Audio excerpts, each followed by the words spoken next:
warahmatullahi wabarakatuh.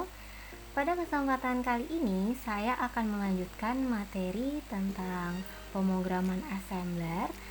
Dan juga pada video kali ini saya akan membahas tentang pemrograman dan sistem mikroprosesor.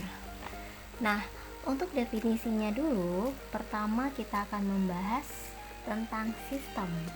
Nah, suatu sistem itu adalah suatu yang telah terintegrasi dan memiliki banyak komponen. Nah, kita di sini punya sistem pencernaan bukan di dalam tubuh kita. Jadi, untuk sistem pencernaan dalam tubuh kita itulah yang terdiri dari lambung, terus ada usus besar, terus ada usus kecil dan segala macamnya. Nah, lambung dan usus-ususan itulah adalah suatu organ dalam tubuh kita. Nah, ketika organ itu mempunyai fungsi yang sama digabungkan, nah itulah yang membentuk sebuah sistem pencernaan manusia. Seperti itu. Nah, begitu juga dengan dalam mikroprosesor. Ada sistem dari gabungan-gabungan beberapa komponen. Jadi, banyak komponen-komponen mereka mempunyai tujuan yang sama. Jadi itulah yang disebut dengan sistem mikroprosesor. Jadi punya satu kesatuan seperti itu. Nah, kita lanjut tentang mikro. Nah, kalau dari definisi mikro di sini yaitu dari ukurannya saja 10 pangkat min 6. Jadi mikro itu sangat kecil. Betul ya, sangat kecil. Terus kita lanjut yaitu prosesor. Nah, kalau definisi dari prosesor ialah proses apa yang diproseskan, yaitu data dan integrasi. Jadi integrasi di sini banyaknya misalnya kalau jadi integrasi di sini kayak misalnya penambahan, terus ada pengurangan, terus ada perkalian, terus ada pembagian juga. Kalau data kan kalian sudah belajar ya. Ada data berupa angka, terus ada kata-kata, ada berupa sekumpulan informasi dan lain-lainnya. Nah, jadi sistem mikroprosesor ini ialah suatu sistem untuk memproses data dan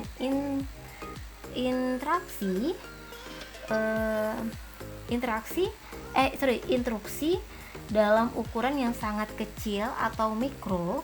Jadi seperti itulah sistem mikroprosesor dalam definisinya.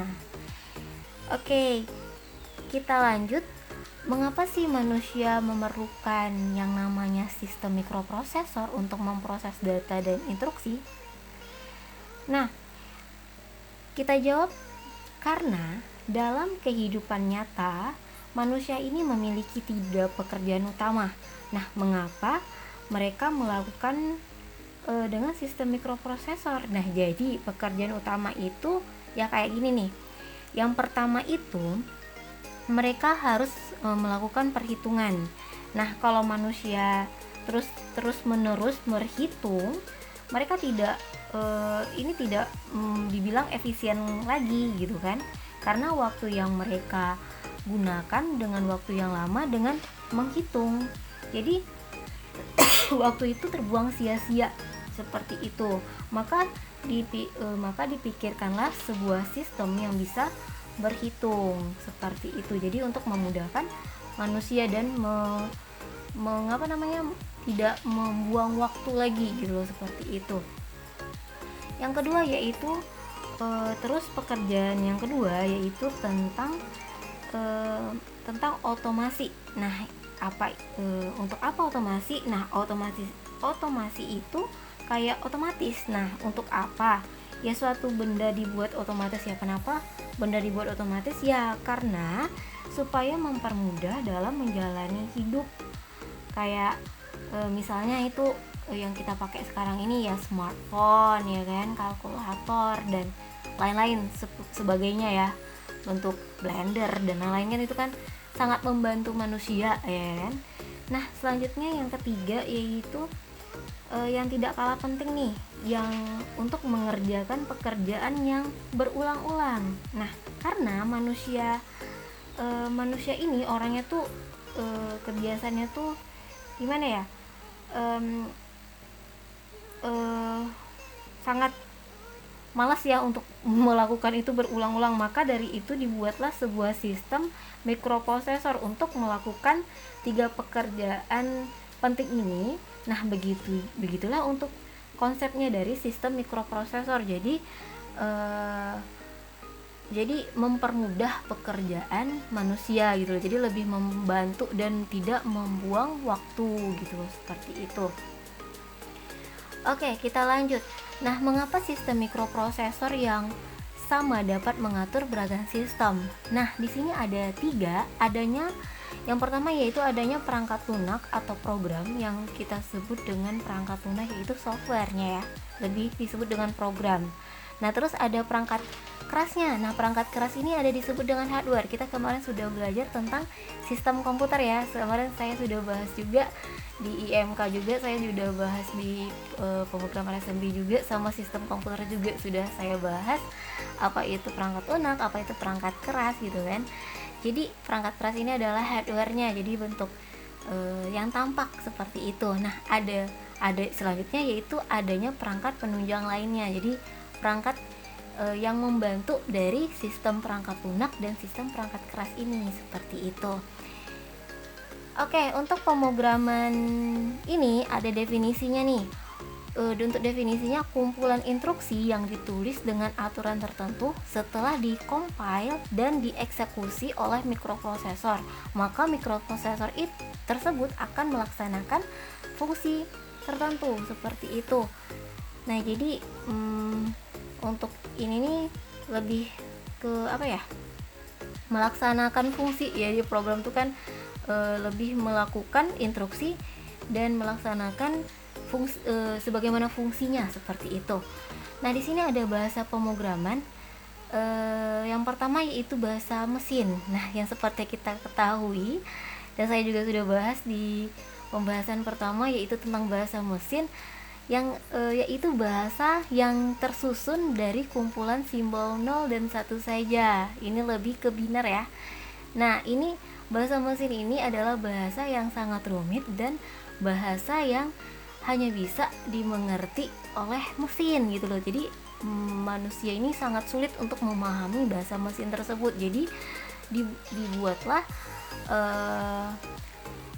program atau bahasa yang bisa mengartikan gitu ya, mengartikan bahasa manusia ke bahasa mesin atau bahasa mesin ke bahasa manusia, seperti itu.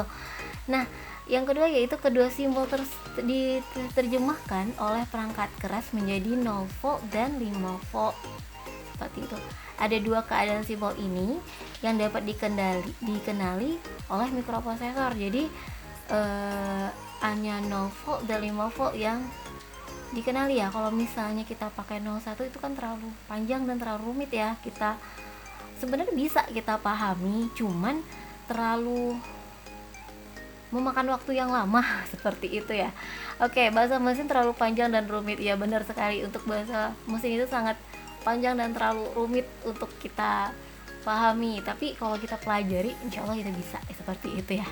Nah, oke, bahasa rakitan atau bahasa assembly. Nah, bahasa yang ditulis dengan susunan simbol-simbol yang dikenal oleh manusia. Nah, perlu dikompiler untuk menerjemah menjadi bahasa mesin agar dapat dikenali oleh mikroprosesor. Nah, contohnya di sini ada makro assembler, terus ada turbo assembler, terus ada ASEP51. Oke, kita lanjut. Untuk bahasa terstruktur atau bahasa bertata bahasa. Nah, yaitu program yang ditulis menggunakan kata-kata tertentu yang mengikuti aturan tata bahasa tertentu. Nah, di mana si programmer tidak terlalu penting yang untuk mengetahui perangkat kerasnya. Contohnya itu adalah bahasa basis, Pascal, C++, Java, dan lain-lain sebagainya. Untuk bahasa basis, Pascal dan C++ mungkin teman-teman atau saudara sudah mempelajarinya di semester sebelumnya ya, itu dengan mata kuliah pemrograman yaitu algoritma dan flowchart. Nah, ya kan? Algoritma dan flowchart. Jadi di situ sudah membahas tentang cara pembuatan pemrograman Pascal, terus ada pemrograman C++. Tapi yang sering untuk kita pelajari yaitu bahasa C++ ya. Oke, kita lanjut yaitu bahasa visual. Nah, bahasa visual sini adalah program ditulis dengan mengetik atau menyeret lambang-lambang tertentu dan ditambah dengan sedikit mengetik sintak. Nah, contohnya di sini adalah Visual Basic, ada Delphi, Visual Effects Pro dan lain-lain. Mungkin kalau mau tahu lebih lanjutnya mungkin bisa di searching atau nanti kita diskusikan lagi di form diskusi kita. Oke, selanjutnya yaitu kumpulan instruksi. Nah, untuk kumpulan instruksi di sini ada transfer data, terus ada instruksi input output dan jump ke alamat yang dituju. Nah, untuk transfer data di sini ada antar internal memori, terus ada internal memori register dan sebaliknya. Terus ada instruksi input dan output. Di sini adalah membaca dari port input dan mengeluarkan dari data ke port output. Nah, seperti itu. Nah, lanjut yaitu jump ke alamat yang dituju. Nah, untuk jump ini adalah ada dua, yaitu bersyarat dan tidak bersyarat. Nah, untuk bersyarat di sini dengan kata lain yaitu conditional jump. Bisa disebut dengan conditional jump. Yang tidak bersyarat yaitu unconditional jump, seperti itu. Oke, untuk struktur instruksi bahasa assembly di sini ada 3, yang dimana yaitu operation code atau disebut dengan opcode. Di sini adalah sebuah kode tertentu yang dipakai untuk menjalankan sistem operasi dalam komputer. Nah, biasanya berupa kombinasi huruf dan angka. Nah, untuk source operand atau disebut dengan sumber, ini adalah reference operasi dapat berasal dari satu sumber operand atau disebut dengan input operasi. Seperti itu, lebih ke sumbernya ya. Nah, untuk destination operand itu adalah tujuan. Nah, destination itu disebut dengan lokasi, terus operand itu adalah sumber dan operand tujuan. Jadi lebih lokasi tujuannya ya, seperti itu mungkin ya. Nah, untuk contohnya di sini ada kita buat yaitu move ax bx ya gitu ya. Move ax bx yang seperti kita ketahui, move itu adalah opcode yang dimana opcode tadi itu adalah sumber ya, sumber. Nah, untuk perintah move yaitu untuk mengisi atau memerintahkan memperbaiki isi suatu register, variabel ataupun suatu lokasi memori.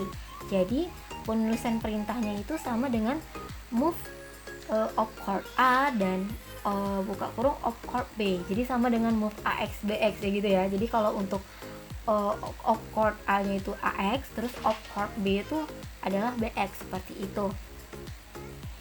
Nah, untuk dengan ketentuan opcode A itu merupakan register, variabel, lokasi, memori, dan ketentuan isi. Nah, di mana untuk opcode B itu merupakan atau disebut dengan BX di sini, contohnya BX ya, merupakan register, terus ada variabel, lokasi, memori, ataupun bilangan. Nah, untuk opcode B ini merupakan bilangan dasar yang akan diisi ke opcode A. Nah, dengan kata lain, opcode A ini merupakan tujuan mengisi atau menduplikasikan dari opcode B, seperti itu.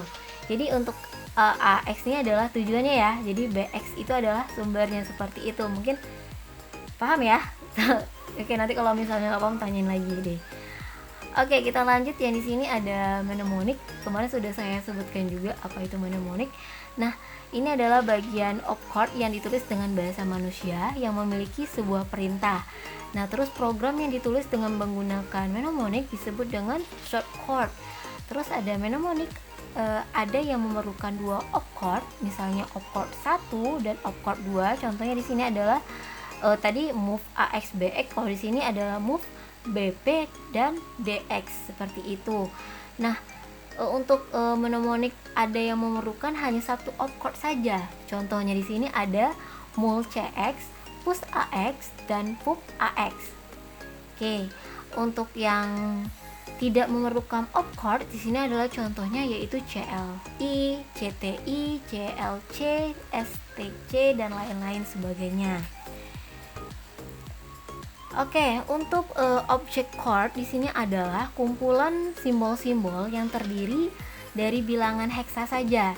Nah, kode bilangan heksa mudah sekali ditranslate ke kode bilangan biner. Nah, kode bilangan biner yang ditulis dengan bahasa dibaca di memori. Kok ini adalah cara membaca program. Untuk cara pembacaan program, ini adalah salah satu flowchartnya ya. Nah, di sini adalah tulis program. Pertama itu adalah penulisan program. Terus dilanjutkan pilih alamat awal program mnemonicnya. Jadi apa alamatnya gitu ya. Selanjutnya yaitu assembly-nya untuk memperoleh object chord. Terus kita lanjutkan load object chord pada memori dan dilanjutkan oleh run program. Jadi dijalankanlah sebuah programnya. Oke, kita lanjut. Untuk sistematika penulisan program di sini ada beberapa ya. Pertama yaitu bentuk flowchart. Nah, untuk flowchart itu terbagi menjadi dua, yaitu ada blok dan rinci. Kalau untuk blok itu adalah prosedur kasarnya, dan untuk rinci yaitu ada prosedur detail. Jadi lebih mendetail seperti itu. Nah, untuk tipe flowchart di sini ada 3 tipe, yaitu tipe langsung, cabang, dan loop. Oke, nanti kita bahas di slide berikutnya. Nah, ini ada tipe flowchart. Di sini ada 3 ya, yang seperti yang saya bilang tadi, yaitu ada tipe langsung, tipe cabang, dan tipe berulang. Nah, di sini ada contoh-contoh flowchart yang ada di depan layar ya. Dalam sebuah pemrograman. Nah, contoh di sini ada tipe langsung. Jadi kalau untuk tipe langsung jadi tidak ada pertanyaan gitu ya, tidak ada perulangan seperti itu. Jadi dimulai dari awal, terus ada proses 1, proses 2, proses 3, berarti tidak ada rintangan, jadi lebih ke jalan yang lurus dan engkau ridhoi ya, seperti itu ya. Oke, jadi kalau jalan tipe langsung ini jadi lebih mudah ya, jadi hanya proses 1, proses 2, dan proses 3, dan tidak ada kendala lainnya seperti itu, dan tidak ada pertanyaan dan kerumitan dalam sebuah programnya. Nah, untuk tipe cabang di sini lebih ke pertanyaan seperti itu. Yang pertama dimulai start, terus ada proses awal. Nah, proses awal di sini mulai timbul pertanyaan setelah cabang ya, selesai proses pertama, terus timbul percabangan. Iya atau tidak gitu loh. Kita apakah harus dijalankan atau tidak bisa dijalankan seperti itu. Contohnya bisa saya contohkan di sini adalah pintu otomatis misalnya ya, pintu otomatis dengan pakai kartu misalnya gitu, atau dengan kode bukan kode Morse ya tapi misalnya kode angka seperti itu ya, angka misalnya kita masukkan untuk passwordnya yaitu 12345 gitu loh. Terus apakah cocok nggak kode yang kita masukkan di cabang dengan cocok nggak yang kita masukkan di program atau tidak gitu loh. Kalau misalnya iya cocok katanya kan, maka dia lanjut ke proses kedua gitu loh. Kalau misalnya tidak, dia akan mengatakan tidak cocok, dan ia akan ke proses keempat seperti itu. Jadi dia akan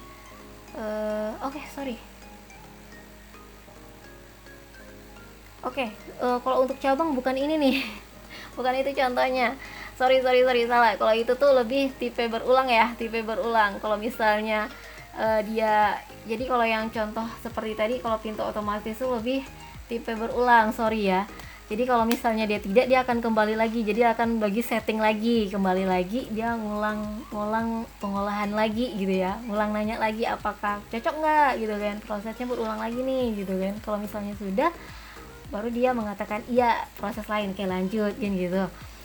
Kalau misalnya tipe berulang nih, ada lagi contohnya yaitu lampu taman ya. Lampu taman itu kita pakai sensor, misalnya pakai panel surya, terus ada sensor cahaya gitu ya. Kalau misalnya untuk pertama, untuk panel surya itu kan untuk